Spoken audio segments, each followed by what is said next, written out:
are, never compromising your value system and standing on that. I'm just a firm believer that God will always deliver. I'm not here to preach a sermon. I'm not to do that. But I would tell you that when these ladies, and you said faith and that gut, that's what drives you and gets you to that place the way you have to make those decisions. This sister, I'm going through some stuff right now dealing with money, trying to take my business to the next level. And when people keep telling me to move over here, I'm like, well, that ain't feeling right. I can't do that. I've had many times my back has been up in the door against the wall, and I'm coming out. Normally, when you get me like that, baby, it's coming out boxing. So, but what I've learned, just God has a way of bringing and dropping you, flow in your spirit. In your gut, something is telling you don't do it. Flow in your spirit, flow in that place that that's right. Don't back away, don't deviate, and stand in your faith. Thank you. That is great. Thank you. Some of the takeaways that I've heard, I'm just going to summarize. Fear and faith can't walk together. They're talking about the gut or your faith being a sum of all your experiences, the truth of who you are. Use your head and your heart. So this is really, really helpful. Thank you. Along those same lines, again, I heard something that Lisa said, and she talked about failure. And so many of us that are entrepreneurs are risk takers, so there is already a higher level of willingness to accept risk. But let's talk for a minute about a time when you experienced failure, because I think as entrepreneurs, as people, as women in particular, sometimes we don't take that step because we think we have to have it all figured out. I know I felt that way. Let's start back and come this way, Sandra. If I can ask you, can you share anything that you can think of along your career where you experienced failure, and maybe that will encourage others? Yeah, I don't know if the term is failure or not, and I think some of the challenge here with this particular thing I'm going to share with you, we had one of the largest contracts that we had gotten. It was a $5 million contract where we were developing an acquisition process, a system for installing this antenna system on the HH-60 helicopters. And the HH-60 helicopters are the ones that Special Operations Forces use to go in and bring our troops from behind the lines. And so this was awesome because we were a small business, and that was really in an area that I'd never been in before, but we brought team players to the table as part of our team to help engineers and all that stuff, and that's what you do in the contract. The challenge that we had and the problems that we ran into, unfortunately, was that there's that good old boy environment. We were not the right people to get that contract, if you understand. Oh, yeah. So because we were not the right persons or people or business to get it, because somebody had in their mind who they wanted, we called pure hell. And my program manager was the first guy, he ended up getting injured, so he was able to work his way as a man dealing with those issues. I hired a program manager, female sister, was off the chart, walked in there, and they ate her alive. And they ate her alive because she came in knowing her job, trying to do her job. They weren't going to let her do it. They were determined that we were going to fail. So I'm used to having reports and things that say we've done a great job, that we're outstanding and all this, and finally here I get a report that tells me we were marginal. I'm mad, big dog. And so, you run into these things, and I feel like a failure, and I'll be honest with you. There are things that we could not control. There are things we could not even stop. We had gone over and beyond the call to do. We had implemented and installed a system they had been trying to get installed on those helicopters since 1965 that we were able to accomplish, yet our performance was rated as marginal. And that was the first negative performance rating we'd ever received. So I'm mad, I'm hurt. Even to this day, I'm gonna tell you, deep down in my soul and the very fabric of my spirit, it's still troubling to me. But there are times you're gonna run into things that you can't control or change. You continue to move on. You look at the lessons, look at the negative, and okay, in that negative, what is it I can change and do better? And so that's the attitude that we took. What are those things that we can change and do better? Now there was a great lesson learned. I will not be walked on like that again, nor would my people be walked on like that again. It was a great lesson learned, but it was a very, very deep, it was deep pain, and in my mind, I'm gonna call it a failure, but in some ways it wasn't a failure because at the end there were some lessons learned from it. Great, yes. Kim? Well, I learn daily, one of the things when you start a business is I think sometimes you have some unrealistic expectations. And I think early on I thought, you know what, we're good people, we're doing things better, we should just be able to walk in, we've got a network, and people should just start doing business with us. And so I kind of put that out there and then focused on some operational things. At the same time, I was focusing on, let me do a lot of registrations and bid on and try to do business with the federal government and go to a lot of seminars, and I wasted a lot of time. And about 18 months later, I thought, you know what, I'm going to run out of cash. I haven't recognized where I need to start to build my business and to focus on that and get that income coming there and stair step it. And by that time we were panicked. And so when we were going into the market, we started becoming like a desperation. Please do business with me. And customers don't want to do business with you when you're coming across that way. And so we just kind of had to regroup as a team and brought in some help. I'm all about help. A coach, an advisor, a mentor, a different way to pitch, sell, strategize. And so we kind of regrouped. I got some advice from a women mentor and started in a different way and started building again, started getting the contracts, started getting where we were a fit at that time and not being unrealistic. And we recovered from that, but it could have, there's a couple times when I thought we're just not going to make it. We can't get through. Thank you, Kim. You had a... Well, I have a motto: failure is not an option. And I think that's because that's the way my dad was an entrepreneur, and he had, in Baltimore, we have corner stores, and my dad had 2 small grocery stores, and he had been vandalized and everything. He said, failure is not an option. You learn the lesson. You evaluate the situation. You learn the lesson. And then you reconvene, reset, and start all over again. So I hit a spot in business where I trusted everybody. I thought everybody was like me, that they were people of their word. A handshake is the next best thing until you get that contract in place. Not true. Not good. Because where we felt we were failing was that we were trusting people, and then they turned around. Once you got in the agreement, it went every way but the way it was discussed. So the major lesson was no contract, no work. Amen. And it doesn't mean, when you say that, I know we're used to the big contracts with the government agencies. Now, we were very young at this time, so we did not know. You can't do it by yourself, but you can't do it in a vacuum.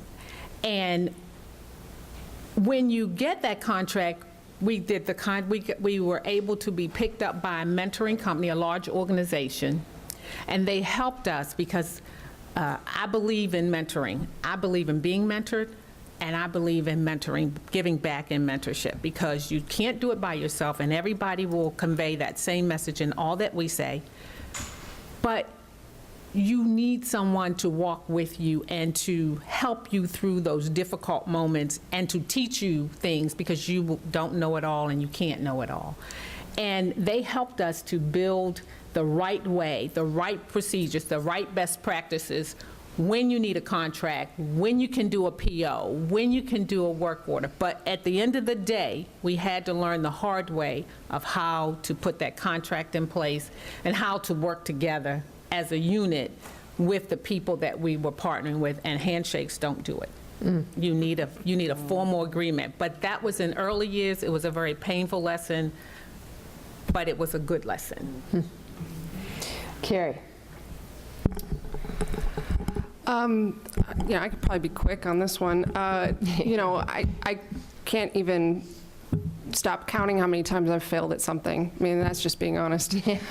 There's so many failures, I can't even count all of them. Everything from, failed business idea to, not doing a contract correctly, having no business, being in a role that I didn't have enough knowledge for, and making so many decisions and that were wrong, But to me, I think, and really, truly, anybody who wants to go into business, anybody who wants to be successful, there is one very, very, very simple difference. And it really is how many times you get up from that failure. I don't think about failure every day. I think about, that word never even enters my head. They're just constant roadblocks that, again, I'm sorry, I just always go back to flying. I'm going to go from this point to the next. It may not be a straight line, and there's going to be deviations and thunderstorms and clouds and rain. But you know what? You find a way to go around it. Make sure you have enough fuel, and the fuel that you need is going to be somebody or something or some resource, but you get to that destination. You just can't be willing to give up, and because that option is just not one that's pleasant for everybody. So I have a saying, and I see a lot of people writing a lot, and I love that. That's pretty impressive to me. It seems like everyone's kind of taking notes on ideas. And one that I always use with my employees, and I always remember, is I always say, it's find solutions to the problem, not problems with the solutions. And there are those people that you have in an organization like, well, that's not going to work because, and oh, that's a good idea, but, you can accept those, or you can say, you know what, let's everyone focus on how many ways, what are all the paths to get there? They may not be the cheapest, they may not be the easiest, but you know what, there's a path. You just got to decide whether it's worth the risk to get there. So.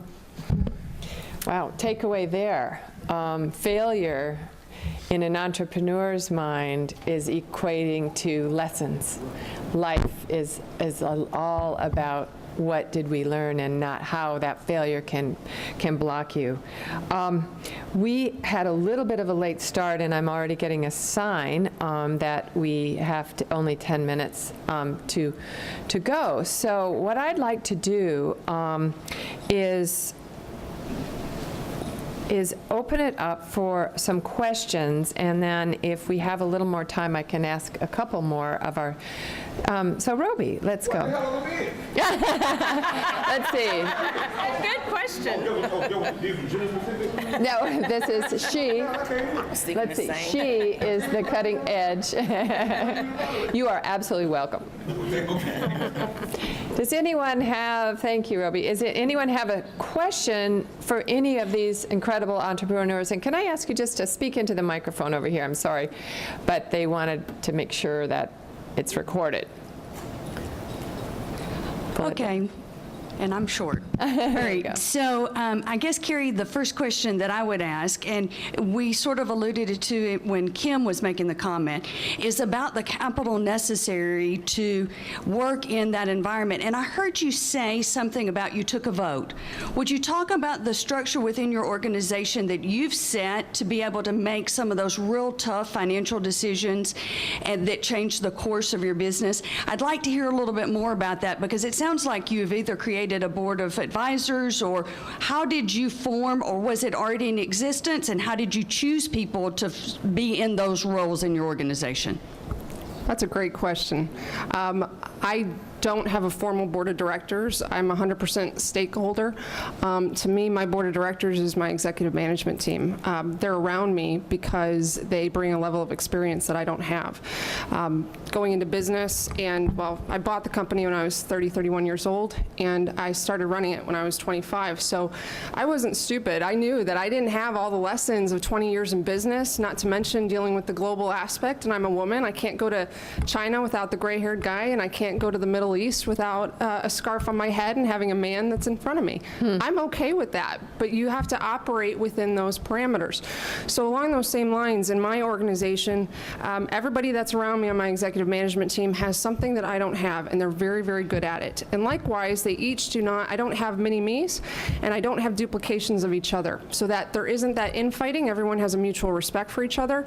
At the end of the day, because I carry all of the debt, I carry all of the personal guarantees. Everything that I have now and forever is backing this company. So at the end of the day, I have to make the decision.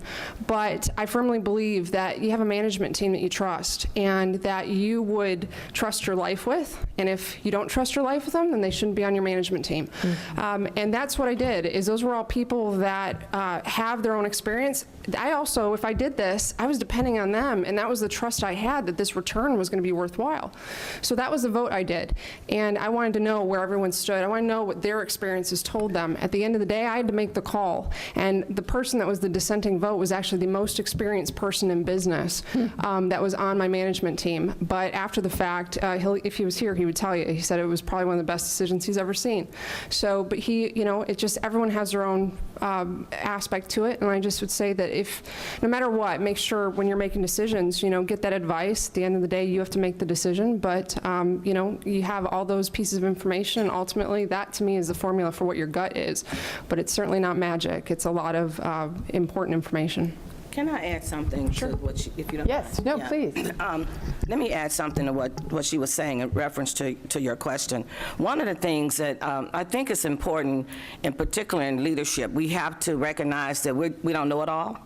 And that we have to be able to surround ourselves with people a lot smarter than us.